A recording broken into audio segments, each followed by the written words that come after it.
Bhaktivedanta plea for the acceptance of Krishna in every direction. Well, it's a lovely, positive thing to say Krishna. Yeah. You know, like Krishna it's a beautiful mythology. It's a beautiful practice. Should be encouraged. Yeah. He feels it's the one uniting thing. He feels a monopolistic, well, the one thing unitary thing about that. Well, I tell you, I think why he feels this is that it is the mantrams, the images of Krishna have in this culture no foul associations. Yeah. The word God is contaminated, so Tillich would say the ground of being instead of God. Anything except saying God. The word, get down on your knees and be humble before your heavenly Father. That gives everybody the creeps. It's just awful to say something like that, you see, because all these Christian images have horrible associations attached to them. Whereas when somebody comes in from the Orient with a new religion, which hasn't got any of these associations in our minds, all the words are new, all the rites are new, and yet somehow it has feeling in it. And we can get with that, you see, and we can dig that. And it can do something for us that it can't do in Japan. For example, in Japan, when young people hear the Buddhist sutra chanted, they think, ooh, let's hear that thing, because they associate all that with Fogyism. Here in the Buddhist churches, in the Niseis, they can't stand it when the priests chant the sutras in Sino-Japanese language for the oldsters. They want to hear, Buddha loves me, this I know, for the sutra tells me so. You know, they want to look as much as they can like Protestants, because that's exotic to them, you see. We're writing our new myth, and yes, but we all we have to in our sessions relive the Christ thing, the Buddha thing, the Krishna thing, right. But we're creating a new myth. Right, you are, Tim. And we won't have saints. But we do. We do it in our own way. Everybody on his own discovers the immemorial truth which has been handed down, and that's the only way you can get it. Because you can't follow the truth as other people have taught it. You can't imitate it. You can only discover it out of your own thing. And by doing your own stuff, you keep repeating the eternal pattern. And this probably is the sort of situation we have. Well, you think because an egg was thrown at me at Santa Monica... Oh, I'm not just talking of that egg.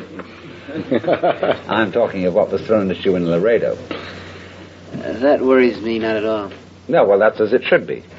In game activity, when I wander into the television studio and try to do things, if I can bat 50%, 500%, it's incredible. Half things I've done are wrong, mistakes. I'm sorry I did them. Well, we all moratorium on pot and LSD a year ago was ridiculous. I shouldn't have done that. No, I know. Well, we all make fools of ourselves occasionally. Good God. I make a blunder.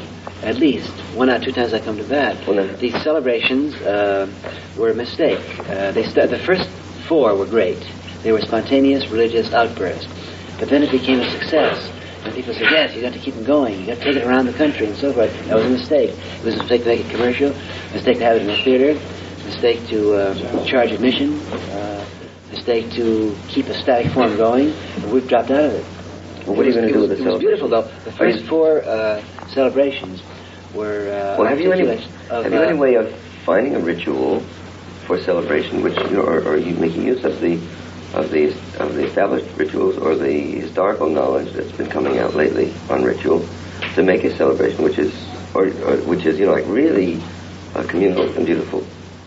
Or do you want to in San Francisco was I think that the high point. Yes. And every time I've talked since that day, and I said, listen, we're dropping out of the theater celebrations. Goodbye, show business.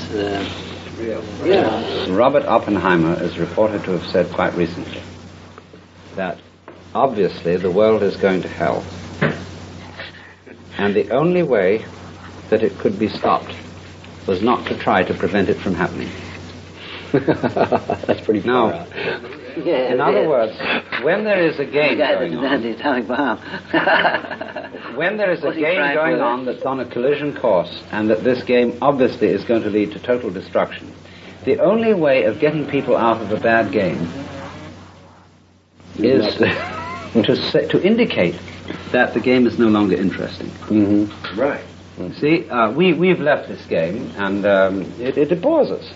And we've got something going on over here, which is where it's at, you know? That's the point. And it's where it's at, and everybody who's playing this game, you know, we're in that plane going, found the mark, you know. And suddenly they realize that that's not where it's at. Something people are doing over on the other side. And they go, what's going on there? Let's go out to Haight-Ashbury and see what's happening over there, because maybe something's happening. Instead of, really, Tim, instead of the emphasis on the dropping out, I think in a sense it's more to the point to say there's something else going on. Right. Yeah. It doesn't sound alliteratively correct, though. No. It's an internal, there's something else going on. He's got to, unless his language is interpreted in a way which is understandable and acceptable. Well, that's a matter of finding a euphonious formula. If it had been turn on, drop out, tune in. When he really means drop out, he keeps saying, and then finally we just bring the transistors back in all the time. People like Mario Savio are offended by the word drop out because it offends their bodhisattva feeling of compassion. Yeah, they want to very express definitely. compassion. And because it's negative rather than positive in its overtones, as the last of the three. The last of the three should be. Well, now look here, Tim. At that thing in Santa Monica, you made 2 points. One was, A, you can't stay high all the time, because when you finally come down from the high, you realize that the ordinary state of consciousness is one with the high state. This, to me, has been the most fantastic thing in all my LSD experiences, that the moment I come down is the critical moment of the whole experience. I suddenly realize that this everyday world around me is exactly the same thing as the world of the beatific vision. Right. Now, then, how do you integrate that realization with the dropout?